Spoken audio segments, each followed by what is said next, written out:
Halo, ketemu lagi bersama saya Coach Antoni Sarif dalam channel kesayangan Anda yang membahas mengenai selling, leadership, dan mengenai sales coaching, bagaimana meningkatkan performa Anda. Dan topik kali ini kita akan membahas bagaimana caranya ketika orang sudah negosiasi, sudah ngobrol, sudah handling objection, tapi nggak closing-closing. Nah, ini banyak banget yang terjadi kepada customer, sales khususnya, ketika mereka berjualan. Tapi sebelumnya kita simak yang berikut ini dulu. Check this out!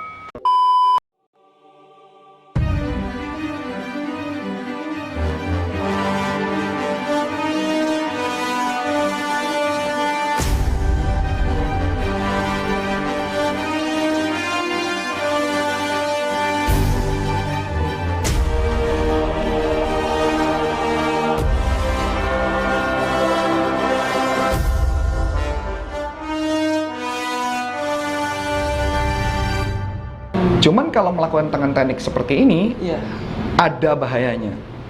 Bahayanya satu, musuh kita adalah telepon. Jadi kalau putus ya. Betul, kalau ada telepon bunyi, kemungkinan pulpennya ditaruh dan bubar. Ini teknik hipnosis banget ya. Jadi bisa dimacam-macam. Kalau kita pakai di corporate, misalnya presentasi besar ya, kita bisa ngomong, Bapak Ibu sudah melihat bahwa presentasi kami ini sudah sesuai dengan tujuan, betul kan? Pasti jawabannya iya. Dan ini juga menjawab permasalahan-masalah yang terjadi, betul kan Pak? Jawabannya iya. Dan saya yakin Anda juga pengen supaya ketika mengeluarkan uang atau mengeluarkan investasi, investasinya tidak kebuang begitu saja dan biar menghasilkan peningkatan penjual. Betul kan Pak? Jawabannya iya. Oleh sebab itu saya sarankan ini adalah pilihan yang terbaik. Bagaimana Pak? Jadi ada kata sebelum closing itu ada oleh sebab itu iya, juga ya? Oleh sebab itu. Jadi kayak kesimpulan untuk mengarahkan itu. Ya. Atau kita bisa pakai kombinasi Miss Rika. Gimana tuh? Kombinasi apa? Yes, set dikawinkan dengan teknik alternative choice. Jadi tadi kalimat 3 tadi dikeluarkan tadi konsepnya, digabungkan dengan jadi Pak, bagaimana?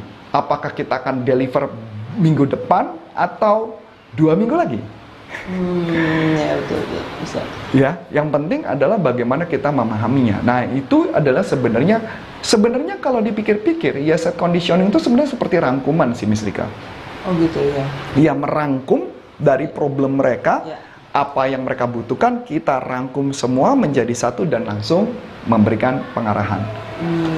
Gitu ya. Ya. Nah, terakhir nih, yang terakhir lagi adalah time sensitive tekniknya. Time sensitive apa ya. lagi tuh, Coach? Nah, time sensitive ini adalah kita mengasih tahu closingnya mengenai time constraint. Jadi time, misalkan kita ngomong gini, Pak, Bu, mohon maaf karena kebetulan jadwal kami padat, supaya nanti bisa memenuhi kebutuhan Anda rencananya mau tanggal berapa? Ya, tanggal berapa? Misalnya nyebut tanggal segini sih, tapi kami belum pasti. Biasanya kayak begitu mereka ngomong. Jadi bisa saja kita pakai istilah time constraint. Orangnya bilang kita bilang silakan Pak, Bapak tanggal berapa Bapak mau dijalankan? Karena kebetulan jadwal saya padat. Ketika dia nyebut satu tanggal, kita bilang ya tapi saya belum pasti ya. Biasanya orang begitu. Kita ngomong nggak masalah, belum pasti. Yang penting kami catat. Tapi, nah ini kalimat menarik. Tapi saya tidak janji ya Pak akan memberikan Bapak tanggal schedule. Karena paling lama kami bisa hanya memberikan waktu cuma 1 atau 2 hari saja. Karena biasanya ada beberapa perusahaan yang membutuhkan jasa kami. Itu kalau berkaitan dengan training. Jadi kayak bikin mereka harus cepat-cepat Harus cepat, ya? betul. Kalau mama kita pakai di konsepnya tentang barang. Bisa juga Miss Rika.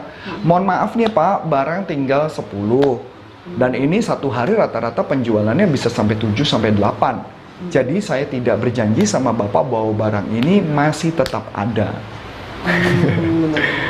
Menarik ya? Menarik. Jadi dia bisa, waduh gimana nih, pingin buru-buru. Betul, pengen beli-beli. Jadi itu adalah yang kita lakukan prosesnya. Nah, ini benar-benar bermain banget dengan rasa, istilahnya apa ya bahasanya?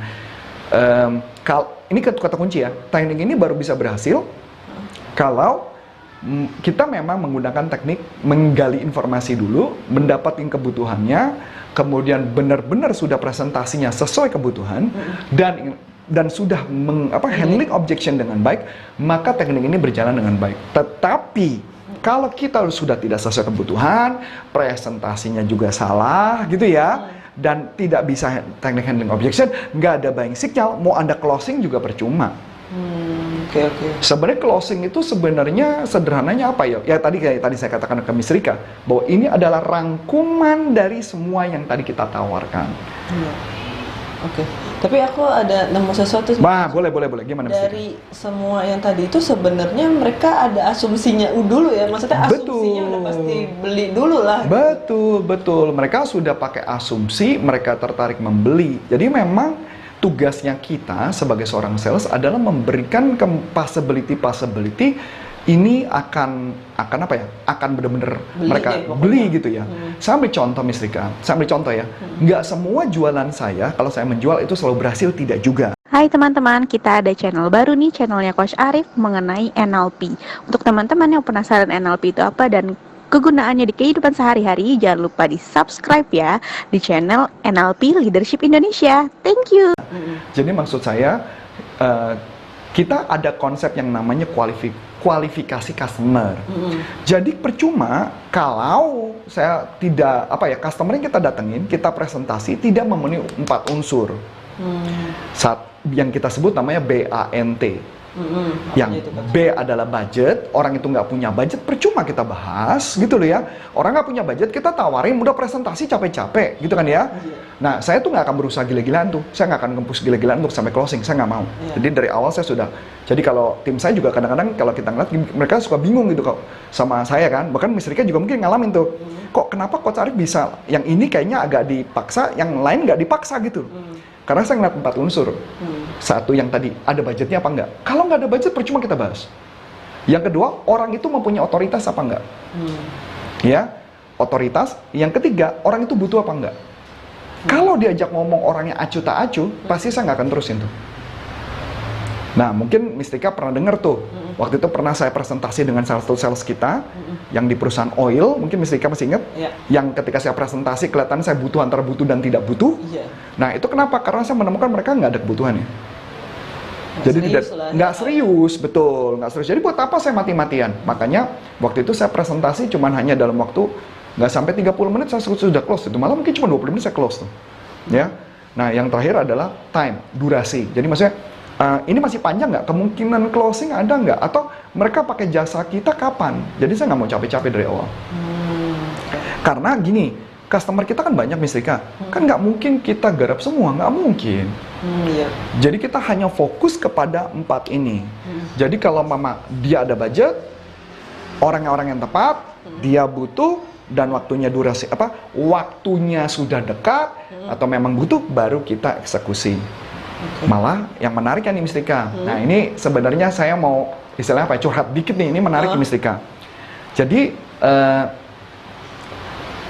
saya kasih gambaran nih, menariknya gini.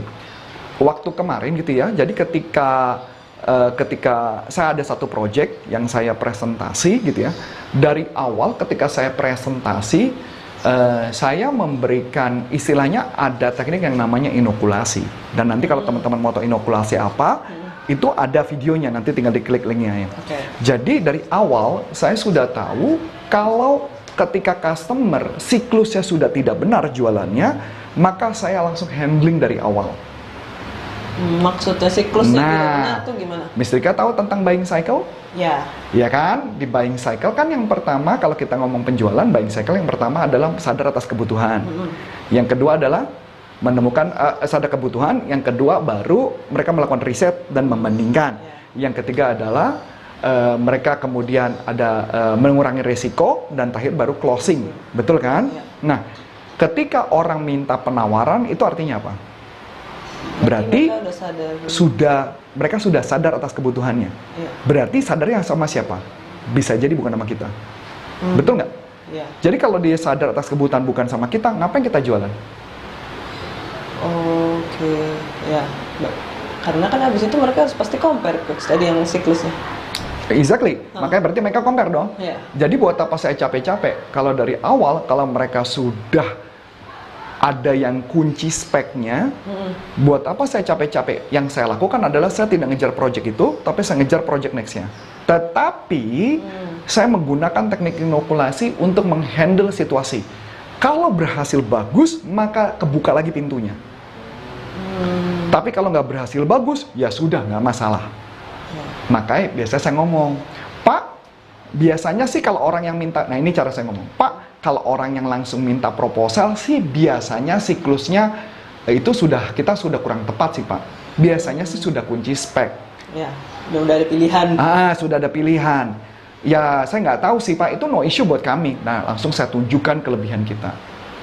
Jadi dia ngebuka dulu dari awal. Jadi kalau mama saya nggak ngomong itu, apa yang terjadi? Mereka sudah close pikiran mereka dan mereka berasumsi, udahlah gue pilih itu aja. Jadi cuma buat pembandingan ya tadi. Betul, makanya saya membuat mereka ngebuka mata langsung. Dalam hati mereka akan ngomong ini, iya sih sebenarnya gue udah ada pemenang, tapi gara-gara saya ngomong itu, saya ibaratnya sudah membuka handling objection yang sebenarnya mereka belum ngomong keberatannya apa. Jadi membuka possibility saya untuk bisa lebih ada peluang, walaupun tidak 100% ya Miss Rika. Saya nggak mau ngomong bahwa ini pasti selalu berhasil, tidak, tapi paling nggak membuka peluang. Itu aja sih Miss Rika. Jadi walaupun nggak masuk pun ya jadi tahu, oh ternyata Betul. ada nih satu lagi. Betul. Yang sebenarnya lebih tepat gitu. Oke. Ya asal dengan asumsi ya produk kita memang benar tepat ya. Ya sesuai lah, harus Ya, sesuai dengan ya. kebutuhannya customer. Betul, betul. Oke, menarik sih coach ini. Ada lagi mungkin yang mau tanya? Mungkin kita nanti bisa bahas lebih dalam di next session atau? Boleh kalau gitu. Takut kepanjangan coach. Oke, siap. Nah, kalau gitu thank you ya Miss Rika ya, pertanyaannya keren banget. Nah, buat teman-teman, kalau Anda merasa video ini sangat bermanfaat, jangan lupa ya di-share, like, dan di-subscribe. Ya, apalagi kalau bisa ditonton semua iklannya supaya kita bisa memberikan yang jauh lebih terbaik lagi. Oke? Akhir kata, saya Coach Antoni Sarif dan Miss Rika undur diri, pamit diri, dan mengucap banyak terima kasih. Sukses buat Anda dan sampai jumpa. Salam performance. Bye-bye. Bye.